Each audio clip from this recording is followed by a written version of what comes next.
سندھ کشمور سے مولانا عبدالغفار صاحب نے سوال کیا ہے کہ صدقہ فطر کس پر واجب ہوتا ہے اور کس پر واجب نہیں ہوتا اور کس کو دے سکتے ہیں؟ دیکھیے، صدقہ فطر اس شخص پر واجب ہوتا ہے جس پر زکوٰۃ واجب ہوتی ہے، یعنی جس کے لیے شریعت کا یہ حکم ہے کہ وہ زکوٰۃ ادا کرے گا تو وہ صدقہ فطر بھی ادا کرے گا۔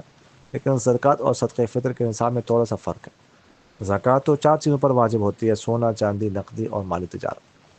اور صدقہ فطر پہ ایک 5ویں چیز بھی ہے کہ ضرورت سے زائد اتنا سامان ہو جس کی مالیت 52.5 تولے چاندی تک پہنچتی ہو، جو آج کل 1,80,000 ہے، یعنی آج 11 مارچ 2025 کو، تو اس پر بھی صدقہ فطر واجب ہوتا ہے۔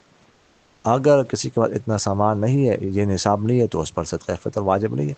لوگ یہ سمجھتے ہیں کہ ہر ایک پر صدقہ فطر واجب ہوتا ہے، ہر ایک کو صدقہ فطر ہر ایک کے لیے دینا ضروری ہوتا ہے، حالانکہ ایسی کوئی بات نہیں ہے۔ اور کس کو دے سکتے ہیں؟ اس کو دے سکتے ہیں جس کو زکوٰۃ دی جا سکتی ہے، جو زکوٰۃ کا مستحق ہوتا ہے، اور صدقہ فطر کا بھی مستحق ہوتا ہے۔ جزاکم اللہ۔